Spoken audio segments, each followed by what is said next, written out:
go deep and picked off. Intercepted by Ambry Thomas. We'll see a pickup come down the right side possibly. Montana looking, throwing in the end zone.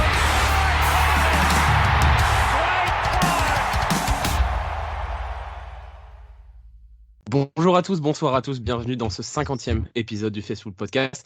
50, on aurait aimé fêter cet anniversaire, cette moitié de centenaire des épisodes du Facebook Podcast par une victoire. Ce n'est pas le cas, première défaite de la saison contre les Browns, 19-17. Pour en parler avec moi, Gonzague, Olivier et Kevin. Salut les gars. Salut tout le monde. Salut.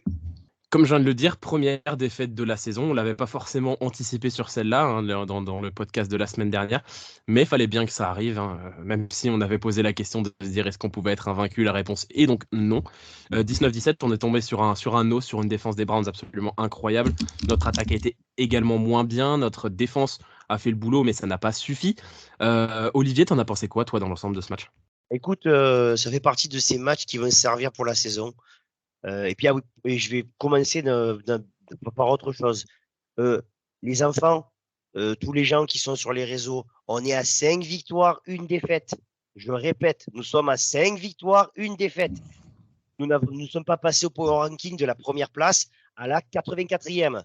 Nous sommes toujours dans les 4 meilleures équipes de la NFL. Donc ça, c'est un premier point que je voulais mettre, parce que depuis le début de la semaine, j'ai l'impression que tout le monde est dépressif parce qu'il a perdu un match. Voilà, ça c'est le premier point que je voulais remettre en ordre. Voilà, ça c'est voilà. Ensuite, accumulation de facteurs aggravants. On a CMC qui se blesse, on a Debo qui se blesse, on a Trent Williams qui se blesse, on a Purdy qui est beaucoup moins précis. Et en étant nullissime en attaque pendant 90% du match, qui a un coup de pied de Moody prêt pour gagner un match sur un vol. Bon, ben ça va, je veux dire, si c'est notre défaite, c'est ça. J'appelle une défaite rassurante, ça met un petit coup de pression à tout le monde. Et quand tu vois ce qu'il a dit, Purdy, il faudra dans le miroir moi en premier, ça veut dire qu'on est sur la bonne voie, pas d'inquiétude. Kevin ? Ouais, moi je trouve que c'est quasiment la meilleure défaite possible si je pouvais choisir une défaite. Pourquoi ? Parce que on est sur un match à l'extérieur, on a des conditions météo désastreuses, on a des décisions arbitrales, pour rester poli, qui sont très contestables. Et en face de nous, on a la meilleure défense statistiquement depuis 1971. En plus de ça, on perd Debo assez rapidement, Christian McCaffrey juste après, qui n'ont jamais pu revenir pour les moments cruciaux du match. Et en plus, notre ligne offensive n'arrivait pas à gérer le pass rush des Browns. Malgré ça, on est à un coup de pied de la victoire. Donc, j'aurais tendance à un peu relativiser l'inquiétude autour de la performance. Oui, on a perdu, oui, on finira pas invaincu, mais il n'y a pas péril dans la demeure. Au final, Brock Purdy n'a pas été catastrophique comme j'ai tendance à le lire, il a été correct. Et sur le dernier drive, il a assumé. Il a produit ce qu'il avait à produire pour nous permettre de gagner. Je veux dire, si on se rappelle d'il y a quelques années, si Tom Brady fait le même dernier drive et qu'il donne un tel coup de pied pour son kicker et que le kicker rate, c'est pas Tom Brady qu'on va blâmer, c'est le kicker qu'on va blâmer tous les jours. Donc non, pour moi, Brock Purdy n'est pas si catastrophique que ça et la défaite est encore moins catastrophique. Gonzague ? Je rejoins exactement ce que viennent de dire Olivier et Kevin en synthèse. Je trouve que c'est un mal pour un bien de se remettre un petit peu les pieds sur terre de cette manière. J'aurais tendance à relativiser un poil ce qu'a dit Kevin sur la question de l'arbitrage, où il est vrai qu'on a eu une deuxième mi-temps qui ne nous a pas été favorable au niveau des arbitres, mais une première mi-temps qui, objectivement, nous l'a été davantage. J'ai en souvenir notamment ce face mask offensif, notamment fait sur une des réceptions. Dire qu'on a été volé par l'arbitrage, je trouve ça un poil fort de café. Pour moi, la meilleure équipe a gagné ce soir. Pour moi, les Browns, c'était au-dessus de nous. Ils nous ont eu une victoire magnifique de la défense et de leur coordinateur défensif qui, une fois de plus, a pris le dessus sur Shanahan. C'est une bonne expérience et un bon travail pour l'avenir. Donc, j'y vois plutôt du positif pour la suite de la saison. Olivier, tu veux dire quelque chose ? Ouais, non, parce que tu dis les décisions arbitrales. Ouais, c'est un peu moins spécial. Comme je suis fan aussi de l'OM, je suis habitué à me faire voler à tous les matchs. Donc, là, je m'en suis rendu. Et encore, j'ai passé là. Tu serais pas supporter de l'équipe de France de rugby aussi ? Aussi, bien entendu, sinon c'est pas drôle. Je suis habitué à souffrir. Être fan de sport, c'est souffrir. Non, sur le match, il faut quand même pas déconner. Je veux dire, il y a quand même 99% des gens qui ont dit que c'est pas une passe, c'est un fumble. Ça change le momentum du match. Le tampon de Gibson, tout le monde te dira que c'est pas tampon parce qu'ils sont en l'air tous les deux. Et là, ça plie le game parce ils te rendent le ballon et ils ont pas 2 points d'avance, mais 1 point de retard. Je veux dire, c'est quand même, et chaque fois en fin de mi-temps. Donc, c'est quand même 2 situations particulières. Après, il y a d'autres fautes, je ne vais pas rentrer dans le détail. Il y a des fautes pas sifflées d'un côté, pas sifflées de l'autre. Ça arrive à tous les matchs. Mais j'ai rarement vu des arbitres aussi mauvais que ceux-là depuis l'époque Tom Brady, quoi. Je veux dire, j'ai halluciné, quoi. Je veux dire, j'avais l'impression qu'on jouait contre Tom Brady. C'était pas possible d'avoir autant de coups de sifflet qui peuvent changer le momentum. Donc, je rejoins assez. J'ai pas voulu en parler en premier, mais Kevin le dit très bien. Au niveau de l'arbitrage, c'était catastrophique, quoi. Non, mais l'arbitre était très mauvais de manière générale, mais je trouve qu'il y a des décisions qui nous ont été aussi favorables tout au long du match, même si c'était peut-être moins visible que le Moins impactant fumble. surtout. Que le fumble, où là, pour moi, je vous rejoins, vous voyez, comme quoi j'essaie d'être honnête. Pour moi, il y a fumble. Hein. L'intentional grounding, pour moi, n'a pas lieu d'être là-dessus. En tout cas, je ne suis pas d'accord. Pour moi, il n'y a pas faute de Gibson. Donc là-dessus, je vous rejoins, il n'y a pas de problème. Mais en première mi-temps, il y avait certains fans des Browns qui gueulaient sur certaines décisions arbitrales en notre faveur, qui, très objectivement, il y avait matière à gueuler. Les arbitres, si on devait faire un flop général tout de suite, même si ce ne sera pas le nôtre à aucun de nous quatre, les arbitres ont été en dessous de tout sur ce match-là, des deux côtés. Voilà, en tout cas, c'est mon point de vue. Alors, en tout cas, je trouve fort de café qu'on dise qu'on a perdu à cause de ça. On s'en prend à nous-mêmes d'abord. Oui. Pour moi, je suis d'accord, on ne perd pas à cause de l'arbitre. L'arbitre est un facteur. Moi, je ne vais pas être d'accord avec vous sur le fumble. Pour moi, c'était un intentional grounding. Pour moi, il y a le mouvement du bras en avant qui est bien anticipé. Donc pour moi, c'était un fumble, mais bon, c'est pas très très grave en soi. Moi, ce qui m'a scandalisé, c'est la faute sur Gibson. C'est là, il y a jamais faute en fait. Il y a jamais faute. C'est 2 joueurs qui courent vers le ballon et qui se rentrent dedans. Quoi, ça arrive tout le temps. Ça arrive plein de fois sur chaque action, même très loin du ballon. Donc pour moi, cette faute, elle n'a pas lieu d'être. L'ensemble du match, je vous rejoins. Par contre, c'est une défaite, c'est chiant de perdre. C'est toujours chiant de perdre quand tu as un coup de pied de gagner. Mais en même temps, c'est quand même un exploit monumental, vu le visage affiché sur ce match-là, qu'on soit à un coup de pied de gagner. Donc bravo à l'équipe, parce que ça arrive à tout le monde d'être dans un mauvais jour et ils ont quand même su rester concentrés. On parle de l'attaque qui a été moins bonne. Purdy a été évidemment moins bon que d'habitude. Il n'est pas catastrophique, mais il fait quand même pas un très bon match. Il y a beaucoup d'absences d'attaque. Moi, j'aimerais aussi souligner, on va peut-être en parler dans les tops, la très bonne quand même performance globale de notre défense, qu'on encaisse que 19 points. C'est quand même pas si mal que ça, avec notamment un Dre Greenlow absent, et ça a quand même tenu la route. On va passer directement au top et au flop. Oui. Je vais juste rajouter, beaucoup de monde tombe sur Jake Moody en disant le coup de pied de 41 yards, c'est immanquable, c'est pas normal qu'il rate ça. Je voudrais juste rappeler que dans l'histoire de la NFL, les coups de pied de 41 yards, c'est 81% de réussite seulement. Donc, oui, il aurait dû le réussir, mais c'est pas non plus le manqué du siècle. Juste ça. Et juste aussi autre chose pour ajouter, on ne prend que 19 points, alors que, sauf erreur de ma part, tu me corriges, mais je pense que j'ai bon à 1 ou 2 snaps près, on a 76 snaps en défense. C'est énorme quand on y pense. Donc 76 snaps en défense et prendre que 19 points à l'arrivée.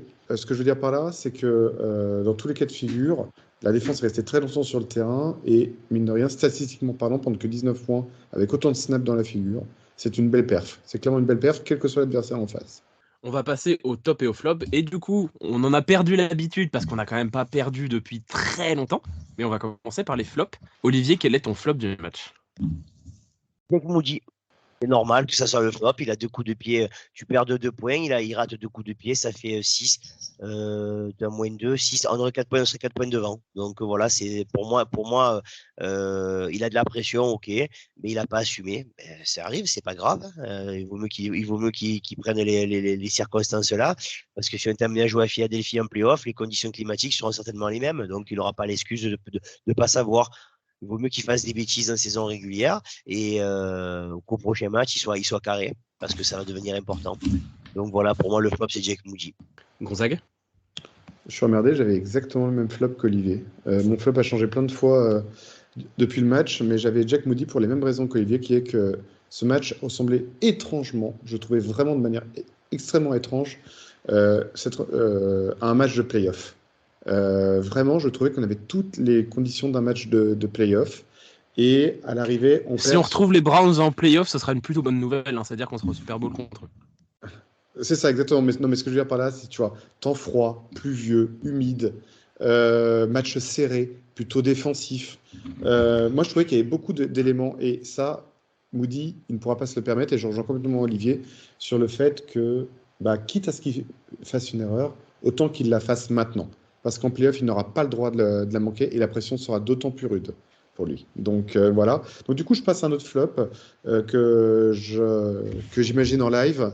Je vais quand même prendre Brock Purdy quand même.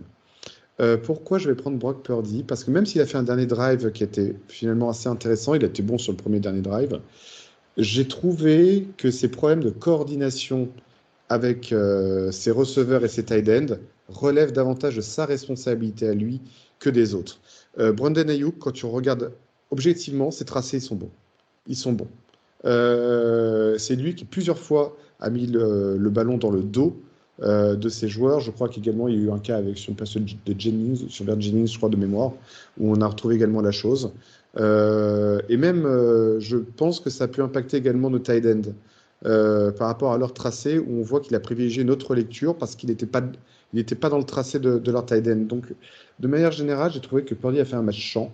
Il y a cette espèce également de auto-fumble qui était quand même assez rigolo en tant que tel. Heureusement qu'il l'a recouvert d'ailleurs, parce que sinon ça aurait été un gag. Donc voilà, ça arrive à tout le monde. Je ne jette pas l'opprobre à notre quarterback que j'adore, mais ne nous refais plus ça, gamin. Parce que ça fait partie de l'apprentissage. Maintenant, tu as appris, tu ne le refais plus. Voilà. Mais ils l'ont tous fait cette année. Patrick Mahomes a eu un match difficile. Josh Allen a eu un match très difficile. Joe Burrow en a eu au moins 3. Je veux dire, Brock Purdy, il fait un meilleur match là que le pire match de Joe Burrow ou de Josh Allen, par exemple. Ouais, mais c'est pas parce que c'est Brock Purdy qu'on n'a pas le droit de le mettre en. Non, c'est pas ça que je veux dire, mais je vous trouve dur. Mais non, je suis pas d'accord, Kevin. Là, tu es en train de nous faire un truc, c'est pas moi, c'est l'autre. C'est pareil. Regarde l'autre ce qu'il a fait, on s'en fout. Notre quarterback, c'est Purdy, il a fait un mauvais match, il faut le dire. C'est pas parce qu'on dit qu'il a fait. Je suis d'accord avec Gonzague, on avait les deux mêmes flops sans en parler avec Gonzague. Mais voilà, on peut pas dire oui, mais tu comprends parce que honnêtement, si c'est Garoppolo qui fait ça l'année dernière, tu es le premier à le mettre en flop numéro 1. Il fait le même style de match. Tu dirais la même chose. Son interception, c'est l'interception, elle est sur un linebacker. Tu nous aurais dit, ouais, Garoppolo. Oui, il est pas. Ouais, mais parce qu'il y a de la répétition. Je veux dire, Brock Purdy vient d'enchaîner un tas de matchs positifs. C'est la première fois qu'il fait un match un peu moins bon. Et puis là, clac, tout de suite, ça lui mais là, je vais rejoindre Olivier et Gonzague. Sur la question, c'est quel est le flop de ce match-là? C'est Brock Purdy. Après, il n'y a aucune remise en question sur le reste de la saison parce que je pense qu'il va être bon le prochain match. Mais par contre, sur ce match-là, on est obligé de dire que Brock Purdy est passé à côté. Et surtout, moi, je suis dans ma suite logique de la semaine dernière. Je considère aujourd'hui que Brock Purdy est un top 5 quarterback NFL depuis le début de l'année. Donc, selon les standards que je lui concède, je considère, je mets Mahomes de côté, je mets Allen de côté, je considère qu'il a fait un match 100.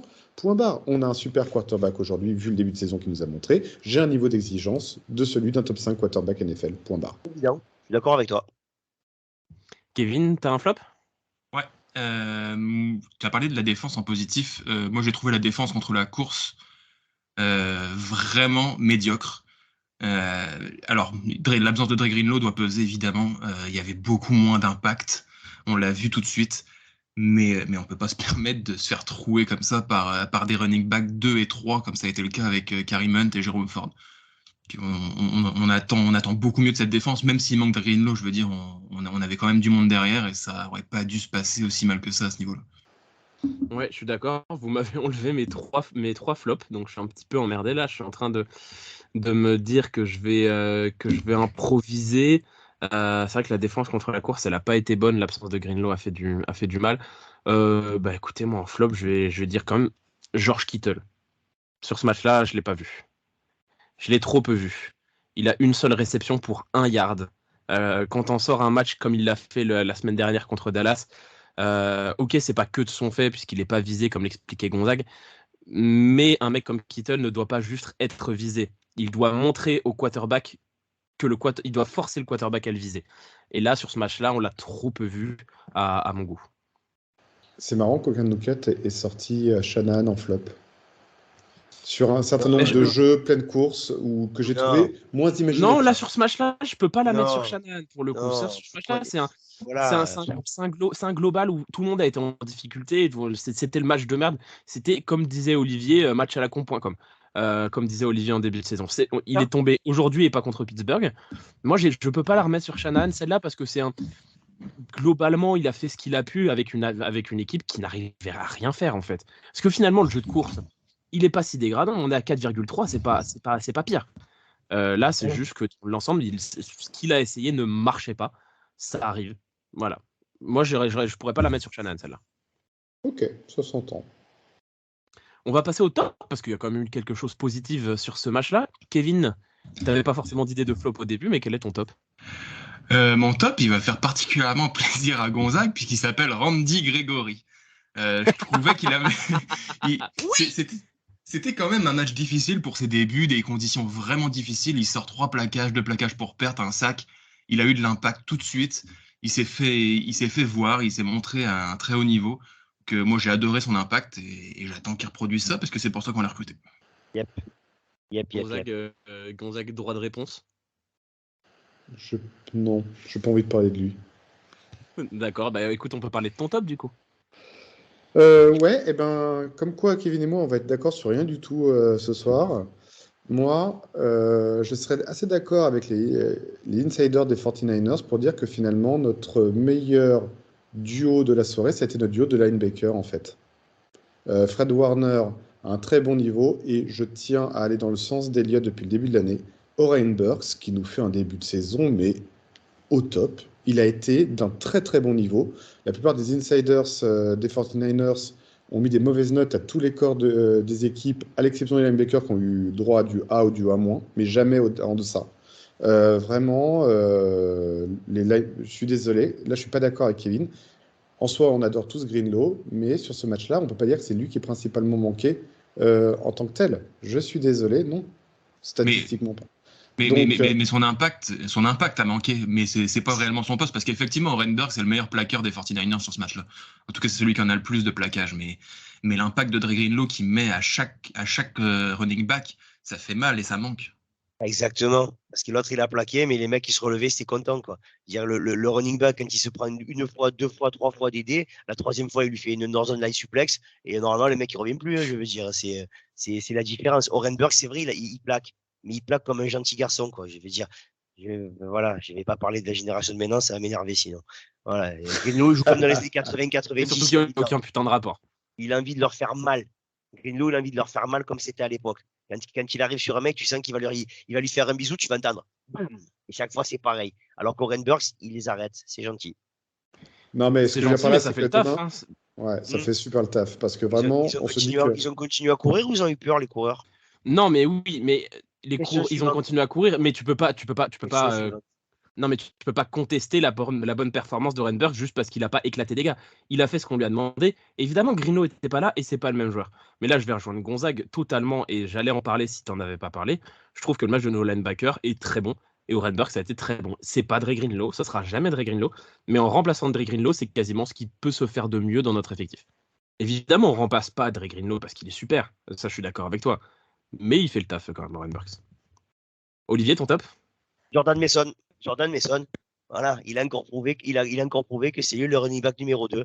Et les peu de ballons qu'il a eu, il a été efficace. Et quand il faut faire fructifier momentum, il prend le ballon, il traverse, boum, il marque. Voilà, c'est quand on voyait que McCaffrey était bloqué, le gamin il continue à avancer, il a les dents qui rayent le parquet, il rentre dedans et j'adore ce gosse. Et je pense qu'il va nous faire une très très belle saison s'il continue comme ça. Jordan Mason, qui est clairement devenu le running back numéro 2 dans l'esprit de Shanahan, car il a eu 2 fois plus de portée que Elijah Mitchell. Je cherchais le prénom. Ah, c'est pour ça. Et puis il s'est imposé et on sent. Et voilà. Et puis quand il va marquer son touchdown, ça faisait un moment qu'on avait des courses qui étaient mouligas pour rester poli. Et là, d'un coup, tu avais l'impression que c'était un couteau dans du beurre, quoi. Il était arrivé lancé, waf, et c'est passé avec toute la détermination qu'il sait mettre. C'est pour ça que j'adore ce joueur. Encore une fois, je ne vais pas me refaire. Hein. J'aime les mecs qui ont de l'intensité. Lui, il en a beaucoup. Bah moi, mon top, je vais parler d'un de nos super joueurs dont on n'a quasiment pas parlé depuis le début de la saison. Pour une fois, il n'était pas horrible depuis le début de la saison, mais il n'était pas flamboyant. J'ai trouvé que Talanoa Hufanga a fait un super match. Je trouvais qu'il était présent, j'ai trouvé qu'il a mis de l'impact. J'ai revu le Hufanga de l'année dernière dans son côté agressif, et ça m'a beaucoup plu. Parce que je trouvais que sans être mauvais, il avait été un petit peu discret depuis le début de la saison. Et là, il a remis de l'impact, il a un QB hit, il a été présent, il avait l'air d'avoir faim. Et ça fait du bien de le revoir à ce niveau-là. Qu'est-ce qui blitz bien d'ailleurs. Oh, Super blitzer. Oh la vache. Complètement d'accord sur Hufanga. Vraiment, autant Gibson, je mets ça non-faute parce que ça reste une non-faute. De côté, je trouvais un poil en dessous. Tant Hufanga a vraiment sorti un très très bon match. Complètement d'accord. Est-ce que vous avez quelque chose à rajouter sur ce match contre Cleveland ? Oui, j'ai un deuxième top dont j'aimerais parler. Je sais que c'est pas trop la règle du jeu, mais j'aimerais bien qu'on en parle. J'aimerais quand même mettre en valeur une certaine valeur dans le foot américain, qui est de jouer malgré la douleur et de se remettre sur play en moins de 2. Parce que j'aimerais mettre en avant aussi, j'ai longtemps hésité sur mon top entre celui des linebackers et Trent Williams. Pourquoi ? Trent Williams s'est blessé, il a raté 2 snaps en tout et pour tout. Et derrière, il s'est coltiné Myles Garrett sur tout le match. Et paradoxalement, Myles Garrett, ça a été l'un des moins bons défenseurs des Browns parce qu'il s'est fait bouffer par Williams. 0 sac. Il s'est fait bouffer. Donc, l'un des meilleurs pass rushers de cette ligue en sur-régime depuis le début de l'année s'est fait bouffer par notre offensive tackle qui pourtant broutait la pelouse 2 minutes avant suite à une blessure. C'est exceptionnel. Bravo à Trent Williams parce que, encore une fois, il nous prouve qu'on a un des meilleurs left tackle de cette ligue. Bravo.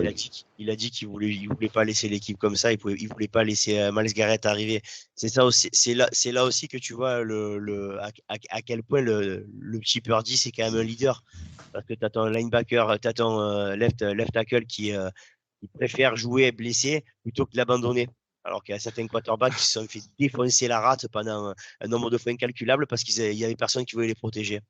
En même temps, j'imagine même pas une seconde les larmes de sang et la blessure si c'était Jalen Moore qui avait bloqué sur Myles Garrett pendant tout le match. Bah c'est ça montre la confiance débordante que peuvent avoir l'équipe en général sur les remplaçants sur la ligne offensive parce que s'il se dit je laisse tomber l'équipe si je sors pour le reste du match, quand même ça en dit long sur le niveau des remplaçants.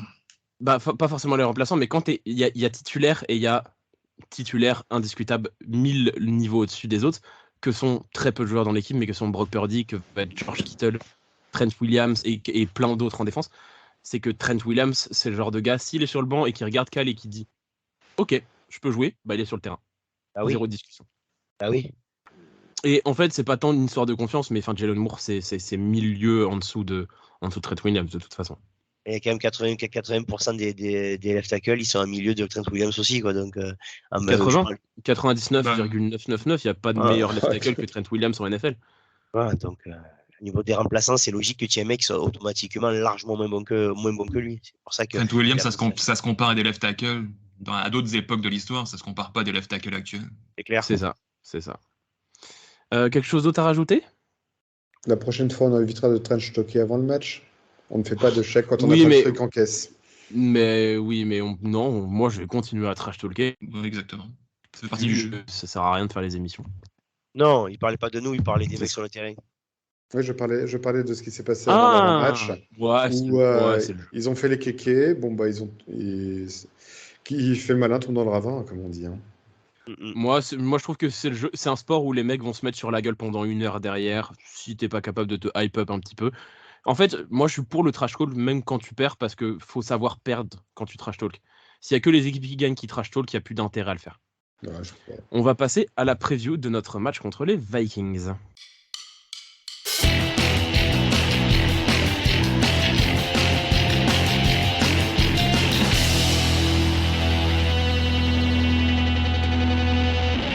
Dans la nuit de lundi à mardi, Monday Night Football pour les 49ers qui se déplacent du côté de Minneapolis affronter les Vikings. Les Vikings en 2 victoires et 4 défaites.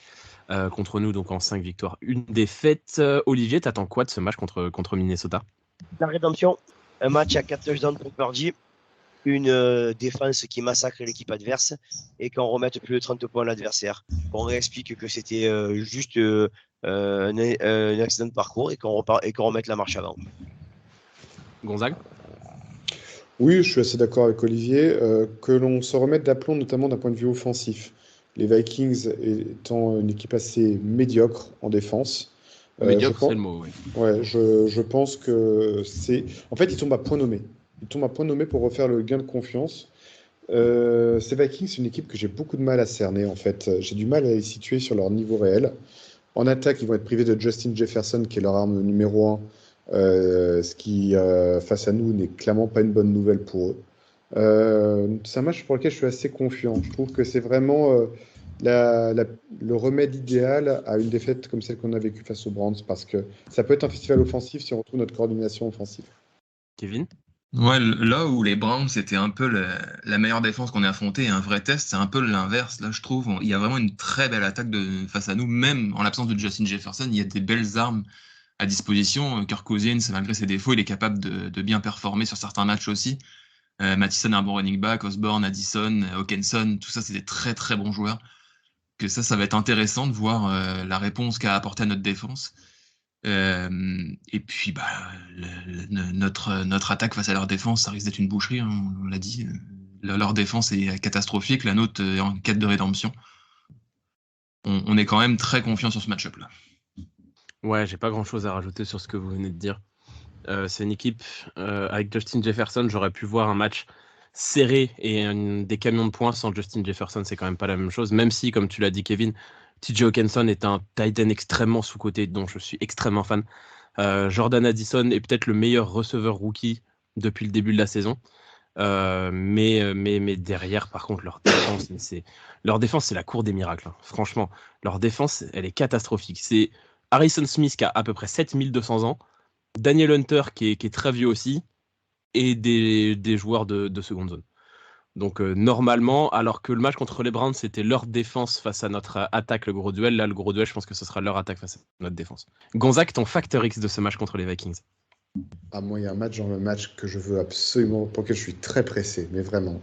C'est, selon les tracés, hein, évidemment, ça dépend de qui sera au marquage, mais le duel Hawkinson, Fred Warner, j'ai hâte. Mais j'ai hâte. Oh, ça va tambouriner dur. Hein. Hawkinson, je vous rappelle, qui vient d'Iowa. Iowa, comme on dit chez moi, c'est pas une franchise qui se branle du papier crépon. Et puis c'est Tide End University. Hein. Kittle, Laporta, Hawkinson, Noah Fent. C'est du Iowa. Et surtout, c'est solide. C'est solide. Et donc, il y a Greenlaw et sur les traces un peu plus longues face à Isaiah Oliver. Ça va vraiment être un duel très, très intéressant en tant que tel et ça va être physique. Donc, ça va être sympa à voir. Olivier? Écoute, moi, je pense que ça va se jouer dans la capacité que Purdy a à faire des drives, mais en faisant jouer tout le monde. Pour l'instant, c'est un peu trop, je trouve, un peu trop CMC dépendant.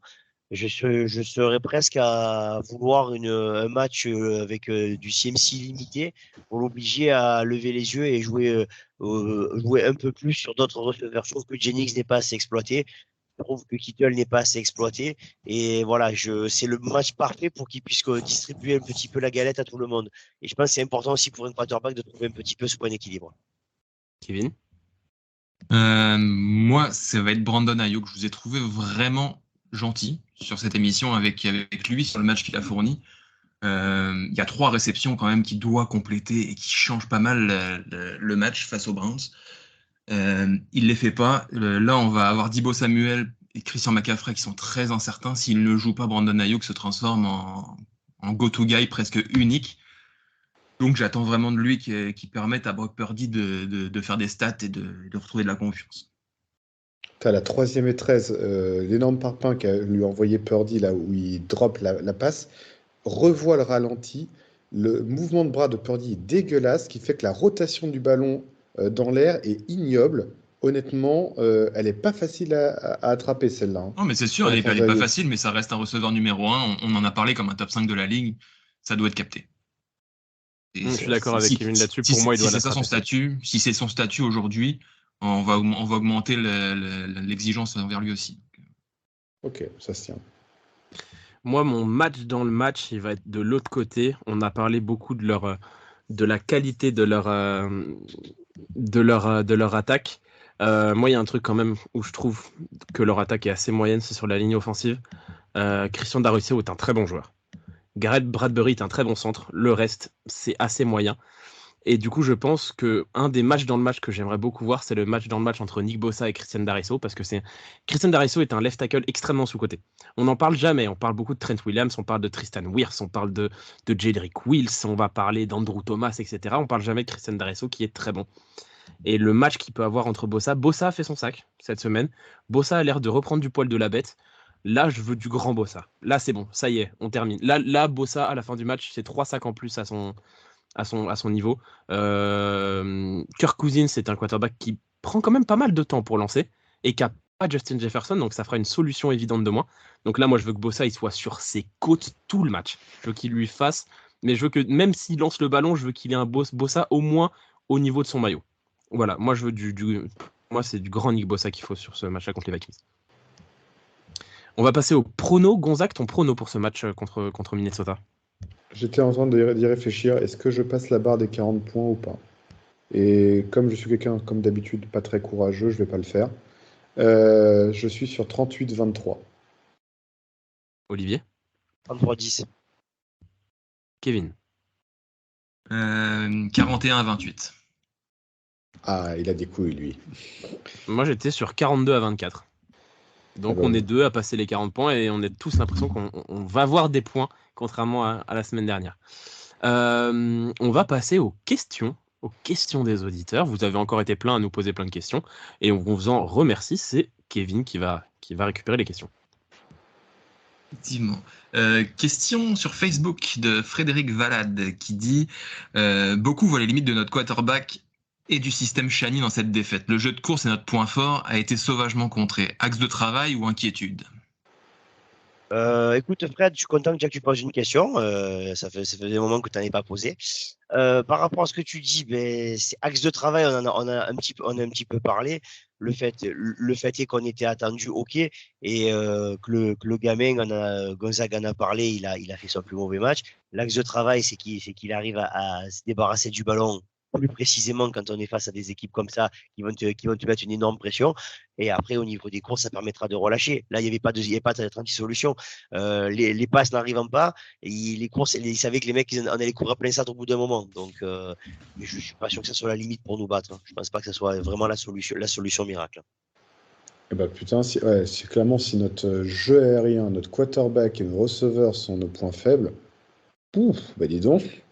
Non, je suis très serein sur l'ensemble de notre système offensif, qu'il soit à la course ou à la passe. Ça, j'ai pas l'ombre d'un début d'inquiétude. Vincent Trebmal qui nous demande et si les Browns avaient montré la voie anti-49ers? Non, je pense pas. Je pense pas qu'ils aient montré la voie anti-49ers. Ils ont juste montré que eux, ils étaient une pure défense de fou. Ils ont juste montré qu'ils avaient une pure défense. En fait, si d'autres équipes veulent se dire « Ah, c'est comme ça qu'il faut limiter l'attaque des 49ers », elles peuvent essayer. C'est pas la défense des Browns. Ils n'ont pas les joueurs des Browns. Ils y arriveront pas. Et la défense des Browns, elle a été forte, mais elle a été risquée. Et une équipe qui veut tenter la même chose, si ça marche pas, ils prennent des camions de yards. Donc, non, pour moi, ils n'ont pas montré la voie anti-49ers parce qu'il faudrait pour ça qu'ils aient le même effectif défensif qu'eux, et c'est pas le cas. Ouais, ils ont une super défense. Ils ont un coordinateur défensif qui connaît Kyle Shanahan par cœur, sur lequel il a un ascendant psychologique, chose que les autres n'ont pas, puisque techniquement, maintenant, ça fait 9 victoires à 1 pour Jim Schwartz contre Shanahan. Et en plus de ça, l'une des forces également que nous avons potentiellement, c'est de pouvoir nous adapter tant on a un éventail de possibilités qui est énorme. Choisis ton poison, pour reprendre l'expression d'Olivier. Donc à partir de là, je ne pense pas qu'il existe à proprement parler une véritable recette miracle pour nous battre, car je pense qu'on est trop adaptable. On est des punaises de lit, si vous voulez, quoi. Donc non, c'est no way. Une question de Baptiste sur Twitter qui nous demande, sur X pardon, je me suis pas mis à jour. Selon moi, il y a beaucoup de positifs. Malgré son pire match en carrière, Brock nous donne une possibilité de field goal pour la gagne. Mais pourquoi Kyle kick en third down? Et j'ai envie de dire pourquoi en 40 secondes, ils tentent que On deux en a tentatives. pas, c'est vrai qu'on n'en a pas parlé, Ouais. mais il restait du temps pour faire une dernière course plein centre pour gagner 3, 4, 5, 6 yards de plus, qui passe d'un field goal de 41 à un field goal de 35, et c'est pas la même chose. Je suis d'accord. Et on garde un temps mort en réserve au final. Alors Et on qu'on garde a un temps 40 mort, ouais. secondes où on n'utilise pas ce temps mort et on fait pas grand-chose C'est de ce c'est vrai que temps-là. sur ces 40 secondes, on aurait pu faire une course plein centre avec quand même Mason qui a des mains très sûres, qui n'aurait pas fumble le ballon, tu vois, pour gagner quelques yards de plus. Utiliser ton temps mort à 2 secondes de la fin, comme ça, terminer. Si tu marques, c'est fini. Ouais, non, je comprends pas. Je comprends pas là-dessus. Je suis Ouais, d'accord. on en avait tous parlé hors antenne et je ne sais plus comment s'appelle cet auditeur, mais je le rejoins complètement. Moi, en tout cas, ça aurait été mon choix de faire une course, en effet, et comme tu dis très justement, Elliot, chercher 3-4 yards supplémentaires, quitte à se coucher par rapport au chrono. Et tu as un temps mort que tu joues tout de suite derrière, il t'en reste un, tu es à 2 secondes au lieu de 7, au lieu de même 7, 8 ou 7, je ne sais plus, en tout cas dans ces eaux-là. Pour moi, c'était une évidence. Je n'ai pas compris l'appel de Shannon. C'est une des raisons pour lesquelles j'avais dit pourquoi est-ce que Shannon n'était pas un flop, parce que je ne l'ai pas trouvé grandiose sur l'ensemble du match, et encore moins sur ce dernier drive, que je vais plus à l'avantage de Purdy qu'à l'avantage des choix de Shannon d'ailleurs. Est-ce qu'il peut essayer de donner de la confiance à son kicker en disant vas-y gamin, on a confiance en toi, on n'a pas besoin d'écouler Non, mais tout le temps, tu vas gagner ce match. confiance ou pas confiance, un kicker, tu lui dis tiens, t'as la chance d'avoir le boulot le plus facile que avant. Lui, il prend, hein. C'est pas une histoire de confiance, parce que si c'est vraiment une histoire de confiance, fais-le taper à 60. Hein. Non, et même au-delà de ça, tu choisis pas ces jeux-là. Dans ce cas-là, tu te dis bon, bah, j'ai pas confiance en mon kicker, j'ai confiance en mon quarterback, je lance un Ave Maria, quoi. Je lance un Ave Maria du feu de Dieu, et voilà, quoi.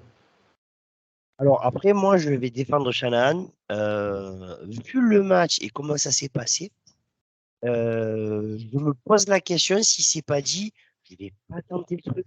Avec la chance qu'on a aujourd'hui, ça va fumbler la balle. Et on va se retrouver qu'on va me dire putain, mais pourquoi t'as joué cette action? On fait pas de fumble du match, hein. On en fait qu'un, il est récupéré par Purdy. Hein. Oui, mais comme on revient, parce qu'honnêtement, c'est le seul drive de la deuxième mi-temps où on a dépassé, où on a eu plus de 1 first down. Je sais pas si ça a joué ou pas. Et comme je rejoignais Kevin aussi sur le fait de se dire j'ai confiance en mon kicker et je prends pas le risque de perdre le ballon. Est-ce que ça a joué, ça a pas joué, je sais pas. Après, Moody, il le passe, on se pose même pas la question. Grave. Le match il est fini, merci, au revoir, à bientôt. Quoi. La prochaine question est une spéciale pour Olivier. Elle nous vient de José, toujours sur X, qui nous demande si vous pouviez le faire, quel ancien joueur des Niners mettriez-vous dans l'effectif? Avec l'effectif que tu as aujourd'hui, tu peux. Moi aussi, je veux y répondre. Mais oui, mais vous pourrez tous y répondre. Montana. Mais il faut que ça ait du sens. C'est ça, que ça ait du sens, ça comble un besoin en ce moment. À l'heure actuelle, honnêtement, sur les joueurs stars de San Francisco, tu mets Joe Montana à la place de Purdy. Excusez-moi l'expression, mais je n'utiliserai pas le mot, c'est trop grossier. Ça change rien, arrête. C'est un massacre. Vous ne vous rendez pas compte. Mais voilà, Joe Montana. Mais c'est ça même sans discuter. Joe Montana avec Shanahan, mais ça serait trop beau, quoi. Voilà, moi c'est Joe Montana. C'est même pas discutable. Vas-y Olivier, je dirais après moi. Elliot, moi c'est Elliot. Ah, Elliot, pardon. Moi, je dirais. Elle n'est pas facile la question parce qu'on a quand même un effectif bien plein. Mais je dirais Ronnie Lott. Oh, t'es chiant! Yes!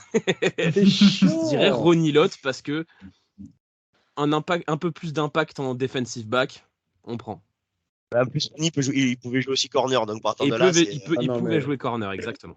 Pour moi, Ronnie Lott, c'est l'évidence absolue parce que en termes de complémentarité et sur notamment, on a parlé de Bills ou Fanga tout à l'heure, les tampons à l'arrière d'un duo Ronnie Lott ou Fanga, ce serait mais magique. J'ai rien contre Gibson, mais là, ce serait magique. J'ai beau adorer Patrick Willis, tout le monde connaît mon amour absolu pour Patrick Willis, mais là, ce serait pas le sujet. On n'en a pas besoin, c'est ça. J'adore. Moi, je suis un fan ultime de Joe Staley, mais il serait pas titulaire avec Trent Williams. Pardon? Ou alors on le fait jouer à droite. Pardon? Non. Alors, j'adore Joe Staley. Joe Staley sera une plus grande légende des 49ers que Trent Williams. Par contre, Joe Staley est un moins bon joueur de football que Trent Williams. Bon, question suivante. Ou alors on fait jouer Joe Staley à droite. Vas-y, Kevin. Ben, il n'a pas forcément marqué l'histoire des 49ers, mais moi j'irais quand même chercher Deion Sanders. Putain, j'avoue.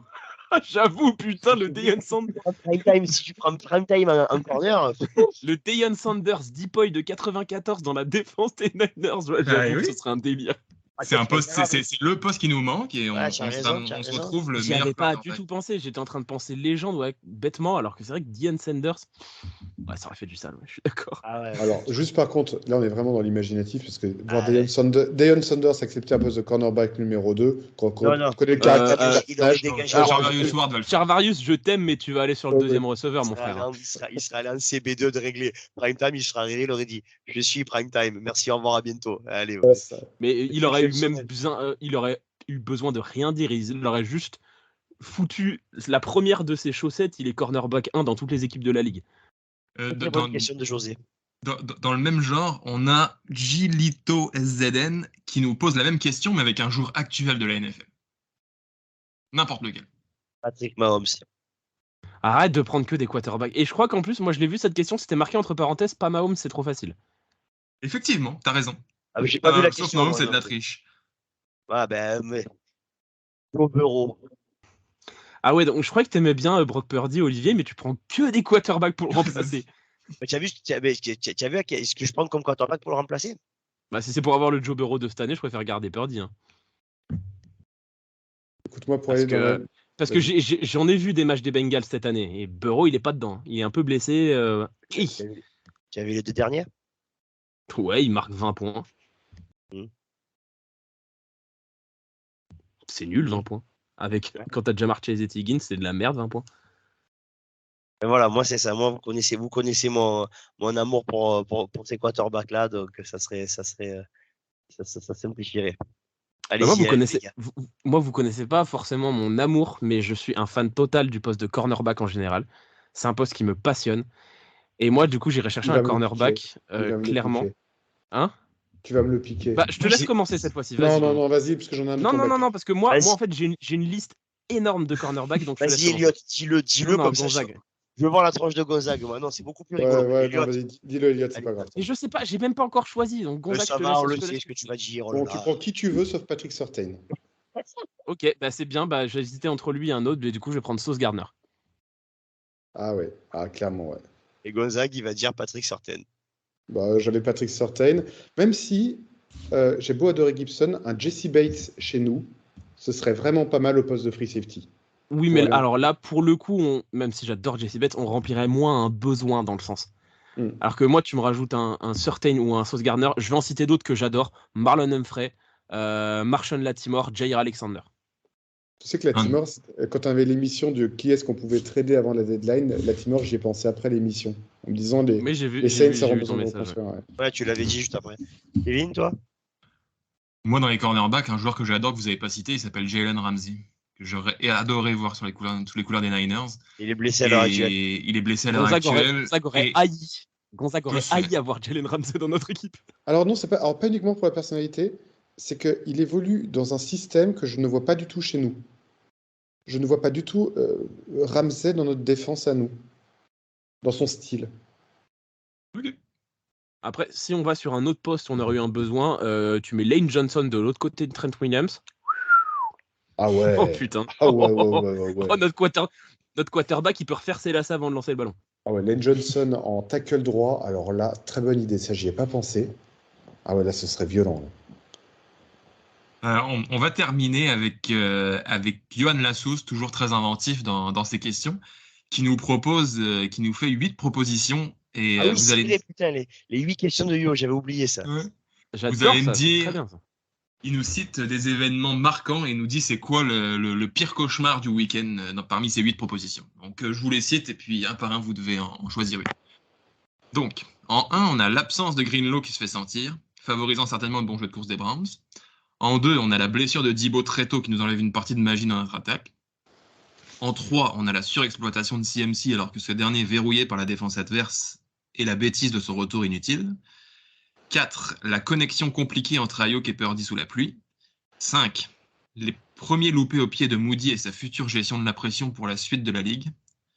6. Notre O-line en souffrance sur cette partie avec comme symbole Trent sur une jambe très tôt dans le match. 7. L'arbitrage compliqué sur des décisions importantes avec en point de mire le fumble refusé en fin de deuxième quart. Et en 8, coaching timide à la fin avec plusieurs secondes et un temps mort pour avancer un peu plus pour le kicker. Elliot. Moi, j'irais, on n'en a pas beaucoup parlé, mais j'irais sur la 2. La blessure de Debo, mine de rien, elle nous a fait beaucoup de mal. Dans le sens où il leur a apporté quelque chose de différent au jeu de course notamment. On l'a vu, il a couru un petit peu sur le début de match et il a fait des bonnes choses. Et l'avoir dans un sens où Ayuk, ça marchait pas. La faute à qui ? Est-ce que c'est la faute à Ayuk ? Est-ce que c'est la faute à Purdy ? Question infinie comme le fout la poule. Par contre, avoir un Debo qui apporte quelque chose d'autre dans ses tracés, des tracés peut-être un peu plus courts mais plus explosifs, je pense que ça aurait pu être intéressant pour diversifier notre jeu offensif. Tu as d'autant plus raison qu'il y avait une stat qui est passée pendant le match, alors j'ai plus les chiffres en tête, qui montrait le nombre de yards par jeu avant et après la blessure de Debo Samuel. C'était très impressionnant. On est passé de 11 à 3, si je me rappelle bien. Ouais, un truc dans ce genre-là, ouais. Je crois que c'est ça, c'est passé de 11 à 3. Ou Après, tu fais 2,7. une comparaison aussi entre notre premier drive qui est super et puis les Ouais. autres. Quoi. Non, mais c'est pour ça, je crois que c'était ça les chiffres. Moi, ça sera plutôt le Moody et la gestion qu'il aura après. J'hésitais entre Moody et CMC parce que j'aime bien les records. Et j'avoue que techniquement, il est toujours dans son record du nombre de touchdowns en match consécutif. Et j'avoue que s'il devait être sur une jambe dans les matchs à venir, ça me saoulerait un peu qu'il rate ce record pour cette raison-là. Donc j'espère qu'il va se remettre très vite et que, comme le disait Olivier tout à l'heure, qu'on ne parte pas sur une surexploitation de McCaffrey au prochain match. Je pense qu'on a moyen de voyager dans les airs, d'abuser un peu du jeu de passe. Donc profitons-en. J'aimerais bien que CMC se remette quand même, qu'il continue à se battre pour ce record qu'il est en train d'aller chercher. Quand il se pointe lui-même du doigt après son touchdown, ça montre je pense qu'il a clairement ce record en tête, à titre perso. Donc go. Moi, Petit point juste là-dessus sur la blessure McCaffrey. McCaffrey, Debo et Trent Williams devraient, c'est pas encore sûr, mais sont bien partis pour jouer le match contre les Vikings. En ce qui me concerne, moi je vais prendre la proposition sur l'arbitrage. Je vais être un peu plus précis sur ce qui s'est passé avec Gibson, parce que c'est le drive qui permet aux Browns de repasser devant. Si le call arbitral fait ce qu'il faut, les Browns nous rendent le ballon à moins de 5 minutes de la fin et c'est plus le même match et on est toujours devant. Je pense que ça change beaucoup de choses et c'est ça qui m'a fait vraiment mal à ce moment-là. Ouais, il reste encore pas mal de minutes. Alors oui, c'est une grosse faute, il restait quand même pas mal de minutes encore. On voit d'ailleurs qu'entre-temps, on a rendu le ballon d'ailleurs derrière. Globalement, et puis même... Je suis pas sûr Gonzague rend le ballon par contre. Non, parce qu'il met leur coup de pied et c'est le dernier drive après. Je sais plus si c'était celui des 16. Parce qu'après, leur drive continue assez longtemps, ils marquent, et puis après on prend le ballon et on fait notre drive. Tu as raison. J'avais un doute si c'était celui des 16 ou des 19 points. Surtout au-delà de ça, il ne faut pas oublier que les Browns ont tenté une quatrième avec une certaine réussite plus tôt dans le match. Rien ne dit qu'ils ne l'auraient pas tenté, qu'ils ne l'auraient pas transformé, surtout à ce moment du match. Donc, alors évidemment, avec des si, on fait beaucoup de choses. Hein.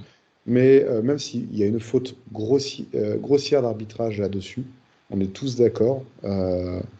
Pour autant, encore une fois, même si l'arbitre a été pitoyable de manière générale, j'ai pas envie de mettre la faute sur lui pour expliquer notre défaite. C'est trop facile, je trouve. Non, mais je considère que le coup de grâce vient d'eux à ce moment-là.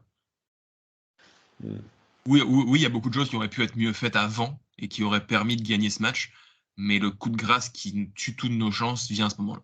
Et puis même, je pense que psychologiquement, c'est mieux qu'on se dise qu'on a perdu parce qu'on est tombé sur des joueurs qui avaient préparé leur match et que donc on a des choses à travailler, plutôt que de se ressasser en disant on a perdu parce que l'arbitre était contre nous. Généralement, ou quand on est sportif, on n'apprend pas grand-chose. Donc autant apprendre de sa défaite en se disant qu'on a perdu parce qu'on est tombé face à plus fort que nous, point barre. Mais la question, je la comprenais, c'est quoi qui vous a fait le plus mal ? Moi, tous les événements qui ont été cités, c'est des événements qui, pour moi, n'étaient pas si graves que ça à chaque fois. Puis là, je considère que c'est vraiment ça qui a tué toutes nos chances à la fin.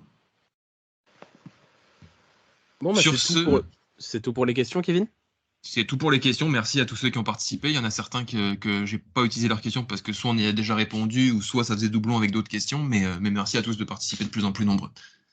Et maintenant, je laisse la scène à Monsieur Olivier pour le petit jeu, le même jeu que la semaine dernière. Alors, petit rappel, c'est le premier à 3 qui l'emporte. Exactement, le premier à 3. Et donc, pour ceux qui n'étaient pas là la semaine dernière, on reprend le jeu des numéros. Mais Johan, il nous a fait un petit jeu cette année. On prend le jeu des numéros. Il m'a donné quelques numéros entre 2023 et 2013. On est prêt? On est prêt. Attention, ça va être une question de rapidité. En 2013, portez le numéro 74. Jostali. Ah, match nul. Oh non, j'ai gagné. J'ai gagné. T'as Voilà. Oh vraiment non, fait j'ai gagné. Match nul. Non, match nul. Match les gars. nul, je suis assez d'accord avec ça. Comme j'ai pas, Bah, en comme j'ai fait, pas eu le temps de le dire. Gonzague, moi, je l'ai dit avant de t'entendre et tu l'as dit avant que tu m'entendes, juste parce qu'il y a un décalage, c'est tout. Ah bon, d'accord, ok. allez. Moi, je vous ai entendu. Non, match nul pour moi, les copains. 0-0. 0-0. Sachant qu'on l'avait déjà fait. Ça t'arrange, Kevin, 0-0. Totalement. Nous sommes en 2020. Ok. Un joueur avec le numéro 23.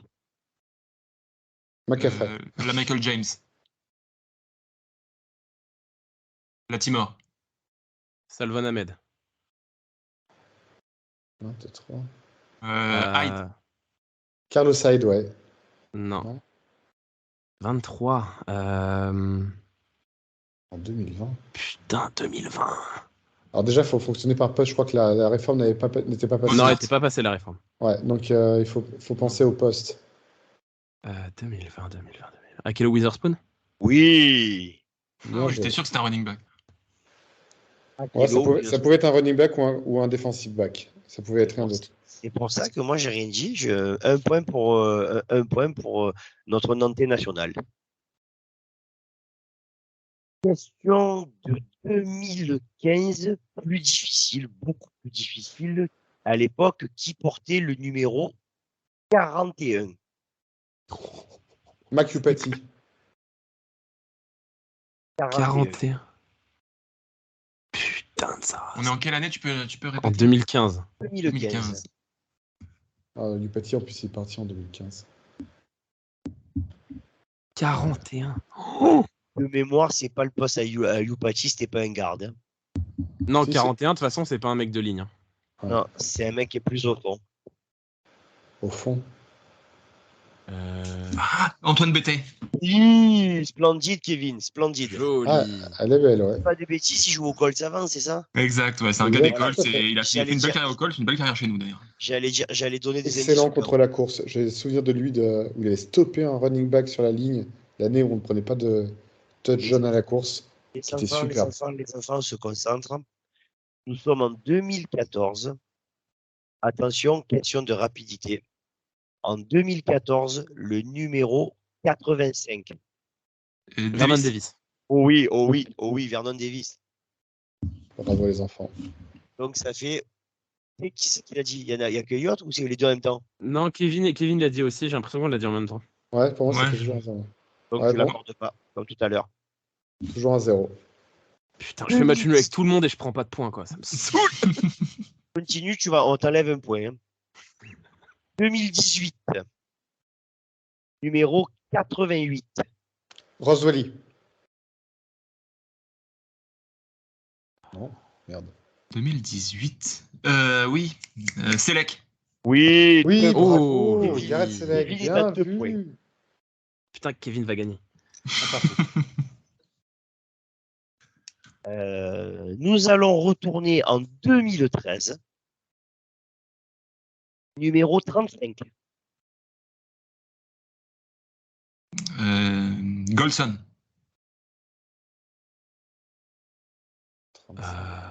Putain, 35. 2013. Whitner. Ah, j'allais dire Whitner aussi. Ouais. Ah, merde, j'ai perdu son nom. Le pote de Jimmy Ward. Non, Jack Whiskey Tart, non? Jack Whiskey Tart. On ne donne pas d'indice. Je crois pas que ça Non, soit Jack Whiskey Tart, il était pas là encore. 2013.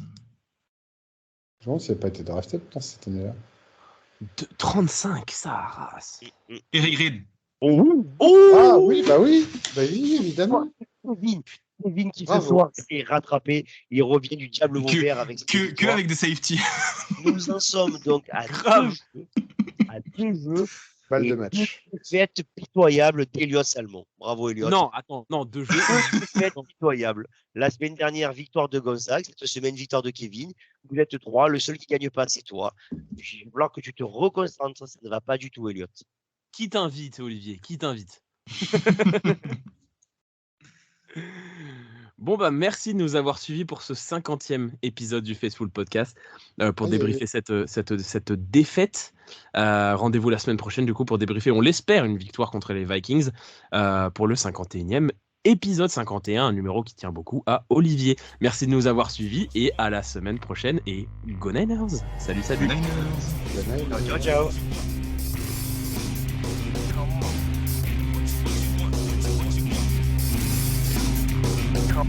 Come